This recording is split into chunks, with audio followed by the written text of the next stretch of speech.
Hello, नमस्ते। सत्कर्मों से सुख और दुष्कर्मों से दुख मिलता है, यह सब जानते हैं। जब हमारे जीवन में दुख आता है तो हम यह सोचते हैं कि मेरे जीवन में दुख क्यों आया, लेकिन हमारे ही कर्मों का फल होता है। वह दुष्कर्म हमने कब किया यह हमें पता नहीं होता है। दोस्तों, कर्म का फल तो अवश्य मिलता है, किंतु उसमें बड़ी प्रॉब्लम यह है समय की। कर्म का फल कब मिलेगा यह जानना संभव नहीं है।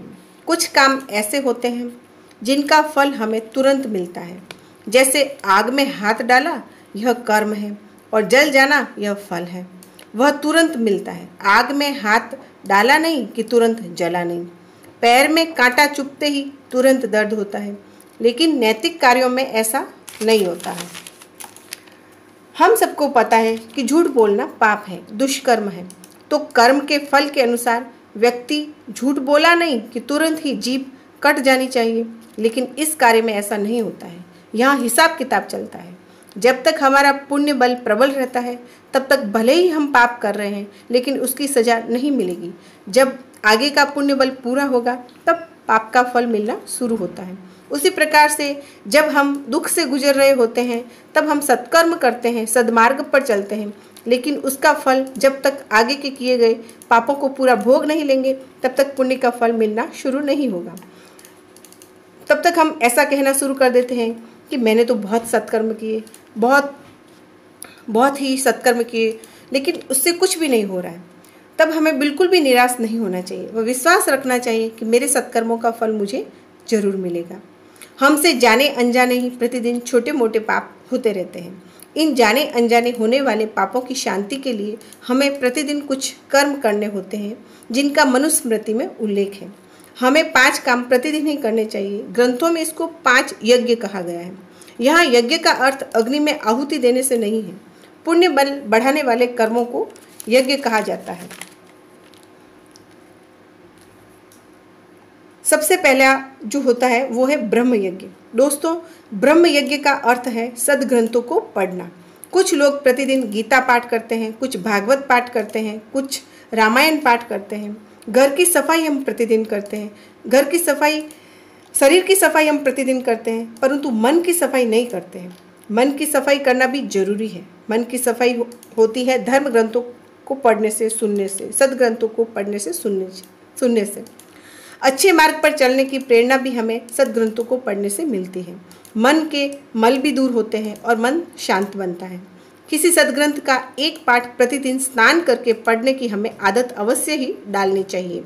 अगर हम ऐसा नहीं करते हैं तो जल्द ही करना शुरू कर देना चाहिए, क्योंकि शास्त्र बताते हैं कि प्रतिदिन स्नान करके सद्ग्रंथ का एक पाठ पढ़ने से पूरा धन धान्य से भरी पृथ्वी दान करने से जो फल प्राप्त होता है, वही फल हमें सद्ग्रंथों के अध्ययन से प्राप्त होता है।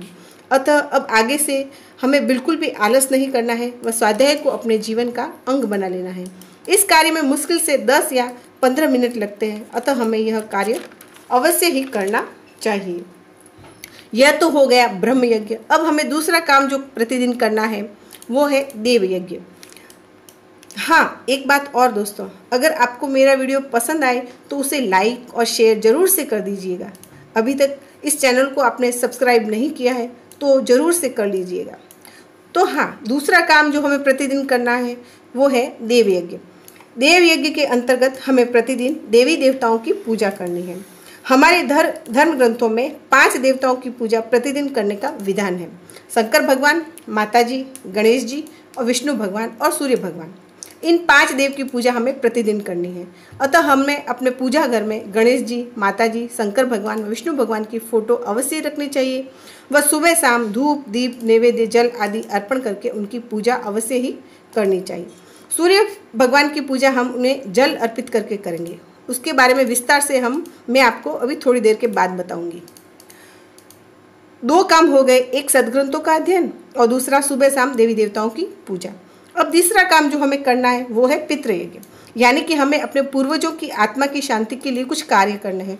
उनके लिए जब हम रोटी का आटा लगाते हैं और जब बनाना शुरू करते हैं तब परिवार वालों को खिलाने से पूर्व एक रोटी में से तिल के दाने जितने रोटी के 5 टुकड़े लेने हैं। वो उन्हें घी में डुबोकर गैस की जाली जहाँ से आग निकलती है वहाँ रख देनी है और बाद में गैस को शुरू कर देना, स्वाहा बोलना है। या फिर चालू गैस में भी हम इन रोटी के छोटे छोटे 5 टुकड़ों को घी में डुबोकर स्वाहा बोल के डाल सकते हैं। यह हमने पितरों की प्रसन्नता के लिए खाना दे दिया अग्निदेव को। अतः हम पितरों को जल देंगे। उसमें क्या करेंगे, तांबे के लोटे में शुद्ध पानी लेंगे, वो उसमें 1 चुटकी काला तिल डालेंगे और अब इस लोटे के जल से तिल के साथ सूर्य को अर्घ्य देंगे। सूर्य के सामने खड़े होकर दोनों हाथों में लोटा पकड़कर जल की पतली धार जमीन पर छोड़ेंगे। वह नज़र लोटे के जल के ऊपर रखेंगे। वह पितृ देवता तृप्यताम ऐसा बोलते जाएंगे। इस प्रकार हम अपने पितरों को खाना व जल अर्पण करके उनके आशीर्वाद लेंगे। यह हमें प्रतिदिन करना है। यह हो गया पितृयज्ञ। 3 काम मैंने आपको बता दिए।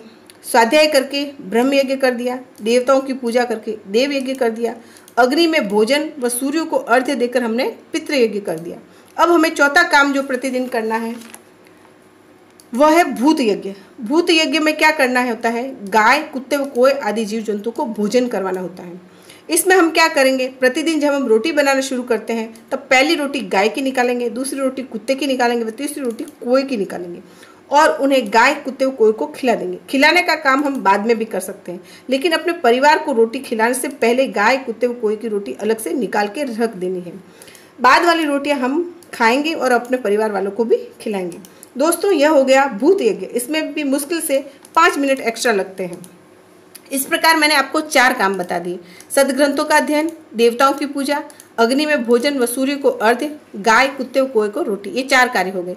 अब आखिरी व 5वां काम जो हमें प्रतिदिन करना है वो है मनुष्य यज्ञ। इसका अर्थ होता है घर आए मेहमान को भोजन कराना, उसका आदर सत्कार करना मनुष्य यज्ञ कहलाता है।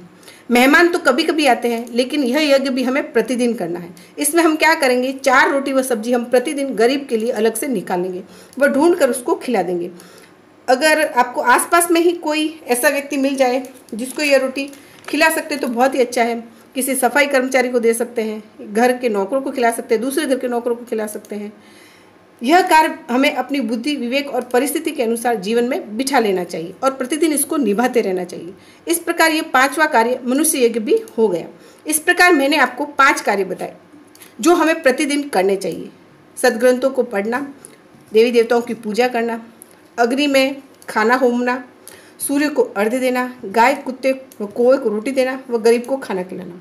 ये सारे काम कोई बहुत ज़्यादा कठिन भी नहीं है और ज़्यादा समय लेने वाले भी नहीं है। इन्हें हम आसानी से अपने जीवन का हिस्सा बना सकते हैं। कहते हैं जहाँ चाह है वहाँ राह है, बस इच्छा प्रबल होनी चाहिए। इस प्रकार हम इन छोटे छोटे कार्यों को करके अपने पुण्य बल में भारी बढ़ोतरी कर सकते हैं, वो दुख व परेशानियों से बच सकते हैं। अगर हमारा नित्य कर्म किसी कारणवश टूट जाए तो कोई बात नहीं, अनुकूल परिस्थिति आने पर फिर से हम शुरू कर देना चाहिए।